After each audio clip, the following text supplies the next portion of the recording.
부활하셨습니다 라고 서로 인사하겠습니다. 예수님께서 부활하셨습니다. 예수님께서 부활하셨습니다. 우리 각 가정에서 예배 드리시는 분들도 함께 이 기쁨을 나누시길 바랍니다. 자, 예수님께서 부활하셨어요. 이 얼마나 놀랍고 기쁜 소식입니까? 이 기쁜 소식이라는 걸 원어로 살펴보면 유앙겔리온이라고 합니다. 이 유앙겔리온을 번역해서 한국말로 쓴 것이 바로 복음이라는 거예요. 그래서 이 복음의 핵심은 뭐냐면 예수님께서 우리들의 죄를 용서하시기 위하여, 그것을 다 씻어내 주시기 위하여 십자가에 달려 돌아가셨다가, 이게 첫 번째입니다.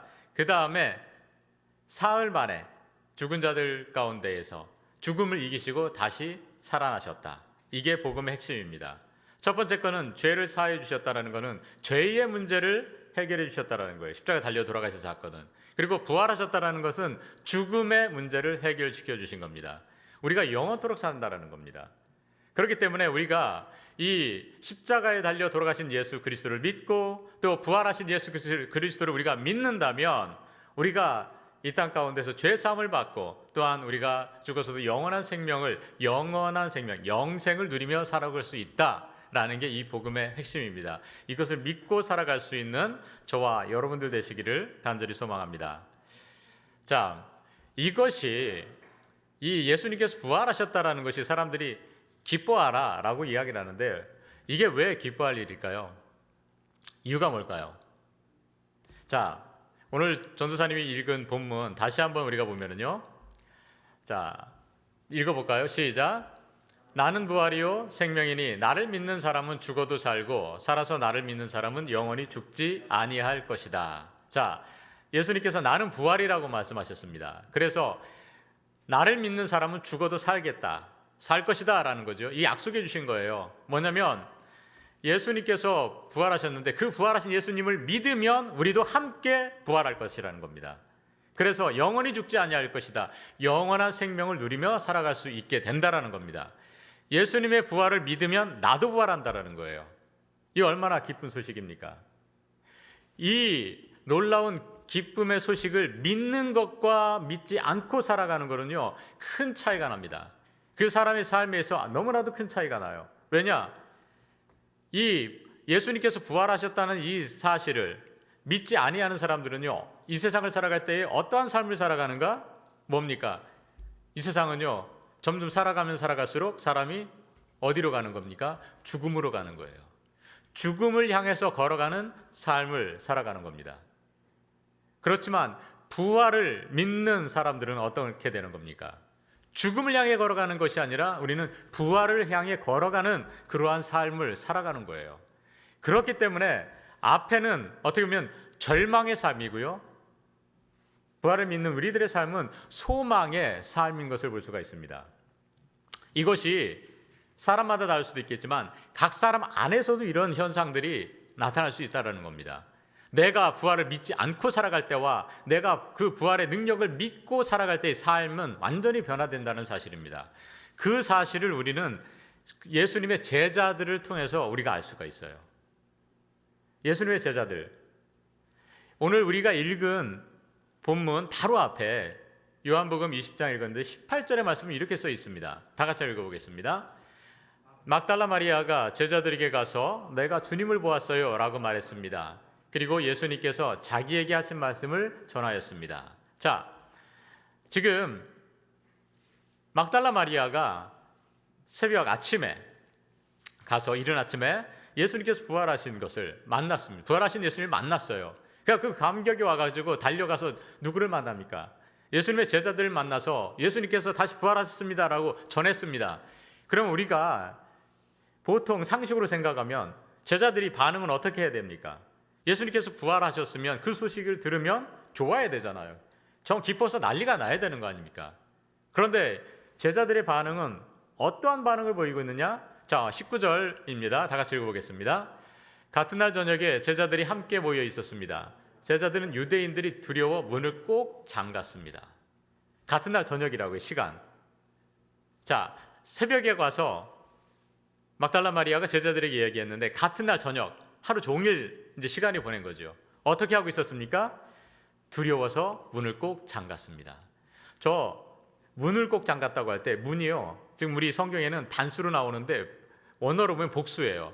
모든 문들 다 잠갔다라는 거예요. 왜 그랬을까요? 두려워서 그랬다는 거죠. 두려웠습니다. 왜? 예수님께서 잡히셔서 십자가에 달려 돌아가셨습니다. 자기들도 혹시 잡혀서 죽을지 모른다는 어떤 두려움이 그들 안에 있었다라는 거예요. 계속해서 그 두려움 가운데 사로잡혀 있었음을 우리가 볼 수가 있습니다. 그런데 이 두려움이 있었기 때문에 예수님께서 부활하셨다는 이야기를 듣고도 이 사람들은 계속해서 두려워하는 거예요.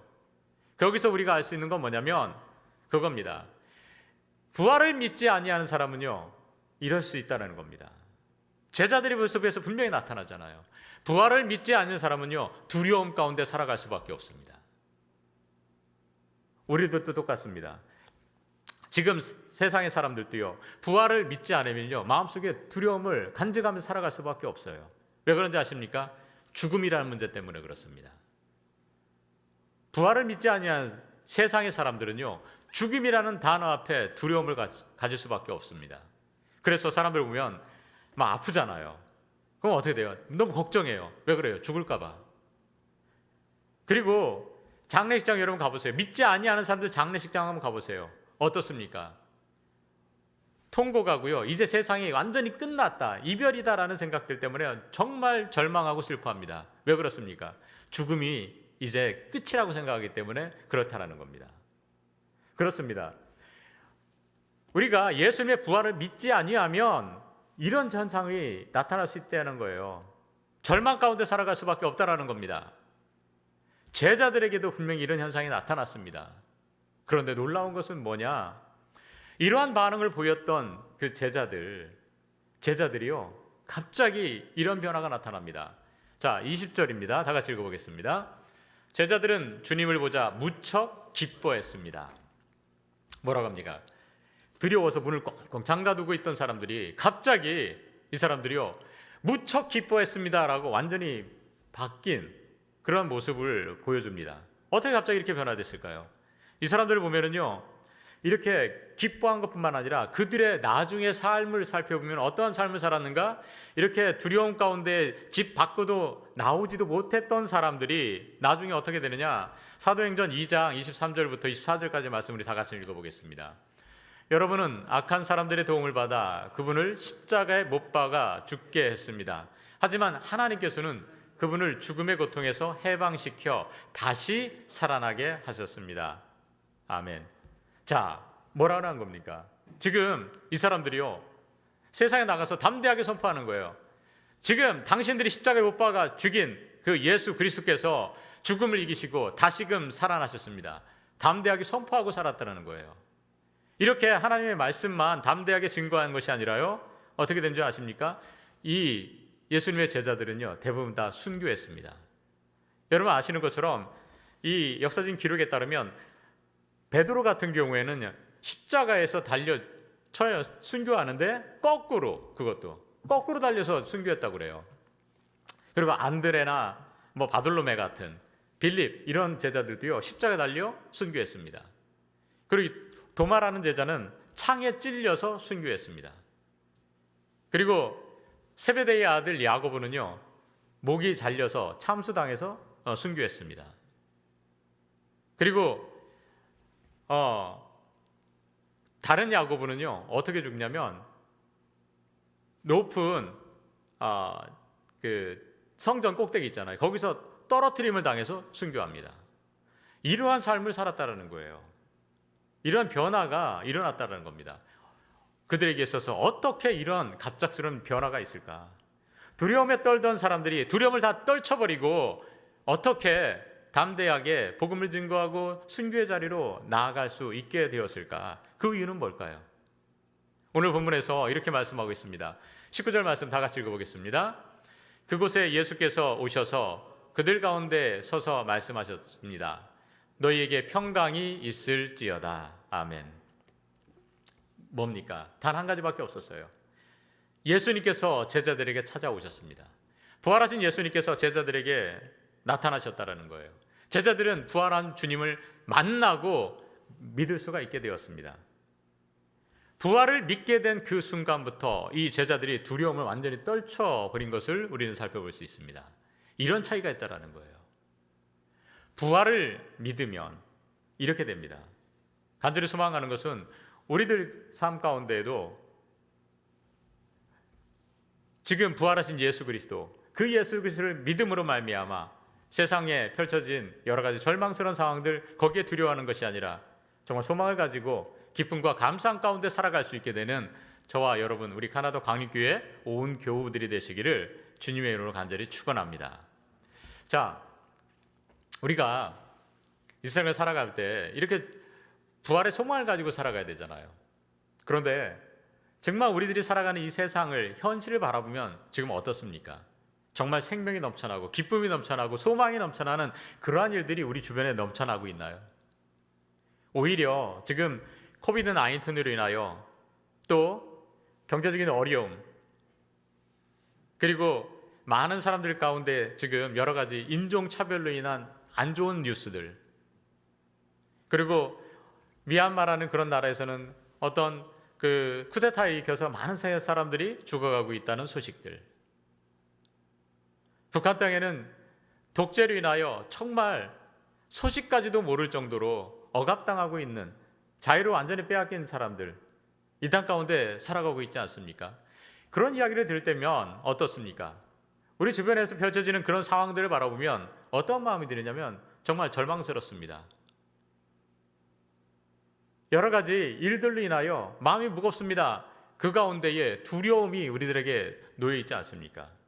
어떻게 보면 지금 이 시간에 오늘 이 예배를 드리는 우리 성도님들 가운데에도 마음 가운데의 상황을 바라보면서, 내가 처한 일들을 바라보면서 절망하고 좌절하고 낙심하고 어떤 아픔 가운데에, 두려움 가운데에서 지금 이 예배를 드리고 계시는 분들이 계실지도 모르겠습니다.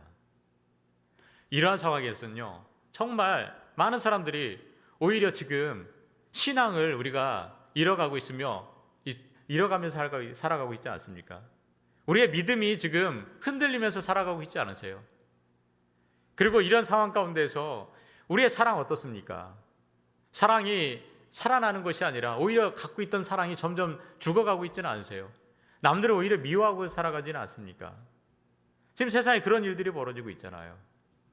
그리고 우리 안에 정말 소망이 있어야 되는데 이 소망을 간직하지 못하고 절망만이 가득한 그러한 삶을 우리들은 보지 않습니까?